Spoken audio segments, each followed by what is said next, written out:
Você realmente acha que vai conseguir abrir uma empresa? Ela começou a rir.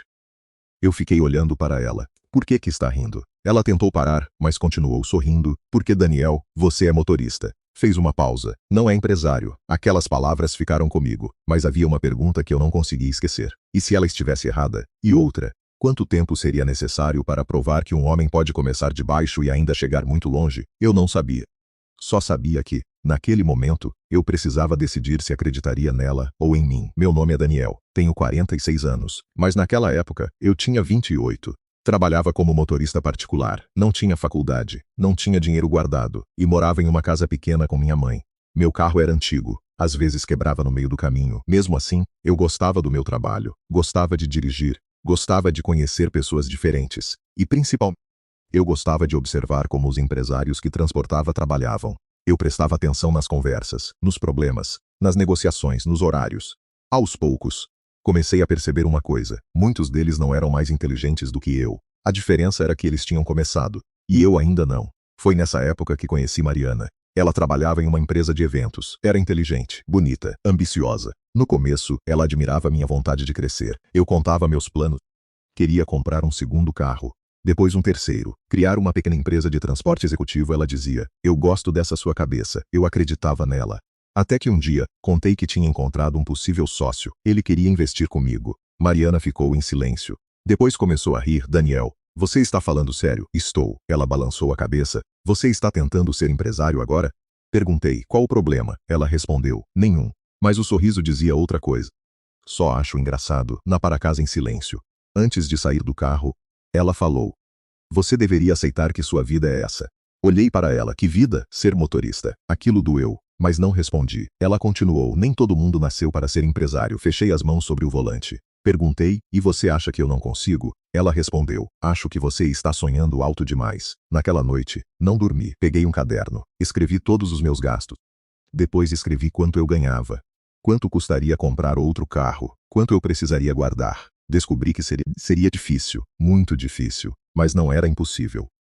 Na manhã seguinte, tomei uma decisão. Eu não discutiria mais com Mariana sobre aquilo. Eu simplesmente faria. Passei os 2 anos seguintes economizando. Pegava corridas extras, trabalhava aos sábados, fazia viagens longas. Quando outros motoristas recusavam determinados horários, eu aceitava. Minha mãe dizia: filho, você está trabalhando demais, é só por alguns anos. Consegui comprar meu segundo carro. Depois aluguei uma pequena sala. Contratei outro motorista e comecei a atender empresas. No início, quase ninguém confiava em mim. Eu tinha apenas 2 veículos, mas entregava exatamente o que prometia: pontualidade, organização, bom atendimento. Um cliente indicou outro, depois outro e outro. Em 3 anos, eu tinha 8 carros. Em 5, 23. A empresa começou a crescer. Eu não estava rico. Meu sonho estava funcionando. Foi então que Mariana voltou a tocar naquele assunto. Certa noite, ela me perguntou: você ainda lembra daquela conversa? Sorri. Qual delas? Ela respondeu: quando eu disse que você nunca seria empresário. Fiquei alguns segundos em silêncio. Lembro.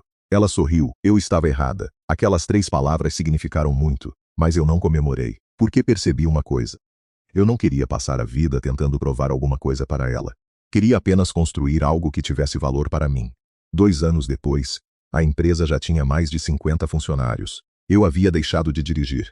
Agora cuidava da operação, mas nunca esqueci de onde comecei. Ainda guardava meu primeiro crachá de motorista, colocado dentro da gaveta da minha mesa. Foi naquela época que conheci Helena.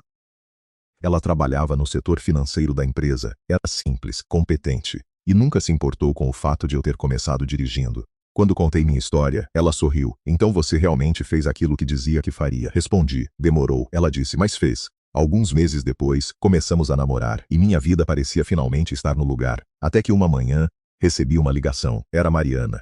Fazia quase 8 anos que não conversávamos. Ela perguntou: Daniel? Sim. Ela respirou fundo. Eu preciso falar com você. Perguntei: aconteceu alguma coisa? Silêncio. Então ela disse: você está contratando? Franzi a testa. Como assim? Ela respondeu: eu estou procurando emprego. Fiquei em silêncio. A mulher que um dia havia rido quando eu disse que queria ser empresário, agora estava me perguntando se havia uma vaga na minha empresa. Mas ainda havia uma coisa que eu não sabia. Por que Mariana precisava de emprego justamente agora? O que havia acontecido com a vida dela? E principalmente, eu seria capaz de separar o homem que eu era do homem que ela havia subestimado? Quando desliguei o telefone, fiquei alguns segundos olhando para a tela. Mariana precisava de emprego. Depois de quase 8 anos sem falar comigo, ela havia procurado justamente a minha empresa. Naquela noite, contei para Helena. Ela ouviu em silêncio. Depois perguntou: você quer ajudá-la?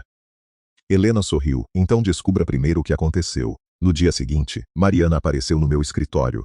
Ela parecia muito diferente da mulher que eu conheci. Sem roupas caras, sem aquela segurança que demonstrava anos atrás.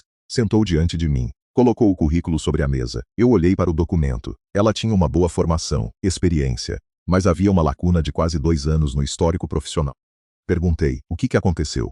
Ela baixou os olhos. Meu marido perdeu o emprego. Fez uma pausa. Depois ficou doente. Ela passou a cuidar dele. As economias acabaram. As dívidas cresceram. Quando ele morreu, Mariana ficou sozinha com uma filha adolescente. Ela respirou fundo. Eu comecei a procurar trabalho, mas ninguém queria contratar alguém que estava há tanto tempo fora do mercado. Fiquei em silêncio. Ela continuou: eu lembrei de você. Aquela frase me surpreendeu. Por quê? Ela respondeu: porque você sempre dizia que, quando tivesse uma empresa, queria contratar pessoas pela capacidade, não pelo passado. Olhei para ela. Ela ainda lembrava. Perguntei: você veio aqui porque acha que eu vou esquecer o que aconteceu? Ela balançou a cabeça. Não. Então por quê? Ela respirou fundo. Porque você é a única pessoa que eu conheço que poderia me dar uma oportunidade sem fingir que não sabe quem eu fui. Aquilo me fez pensar. Ela não estava pedindo perdão. Não estava tentando recuperar nosso relacionamento. Estava pedindo uma chance de trabalhar, e talvez era exatamente isso que eu precisava decidir. Não se eu conseguiria esquecer, mas se o passado deveria impedir alguém de recomeçar. Eu ofereci uma vaga, não como gerente, não como alguém especial, uma posição administrativa. Ela aceitou. E eu deixei uma coisa muito clara: aqui dentro você será tratada como qualquer outro funcionário. Ela assentiu: é tudo o que eu quero. Os primeiros meses foram estranhos. Às vezes nos encontrávamos no corredor. Ela dizia apenas: bom dia.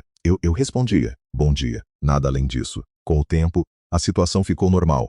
Mariana começou a trabalhar bem, era organizada, responsável, aprendia rápido, e eu percebi que aquela mulher ainda tinha capacidade. Ela apenas havia perdido o caminho durante alguns anos. Um dia, ela entrou na minha sala. Colocou alguns documentos sobre a mesa. Daniel, posso falar uma coisa? Claro. Ela respirou fundo. Eu nunca te contei isso. Fiquei esperando. Naquela época, quando você falou que queria abrir a empresa, eu tinha medo. Perguntei: medo de quê? Ela respondeu: de que você fracassasse.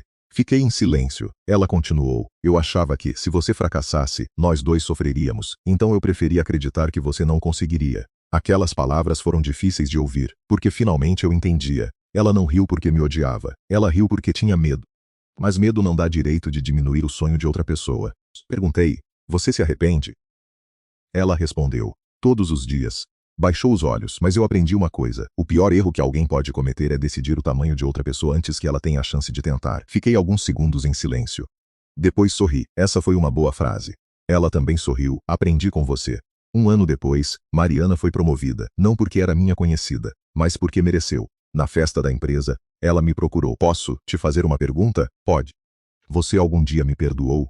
Pensei por alguns segundos. Sim. Ela sorriu. De verdade? Sim. Por quê? Olhei para as pessoas ao nosso redor. Depois respondi: porque passei muito tempo tentando provar que você estava errada. Hoje eu não preciso mais. Ela ficou emocionada. Então você não guarda mágoa? Sorri. Algumas coisas a gente não esquece, mas isso não significa que precisamos continuar carregando. Ela me abraçou. Foi um abraço rápido, sem romance, sem passado.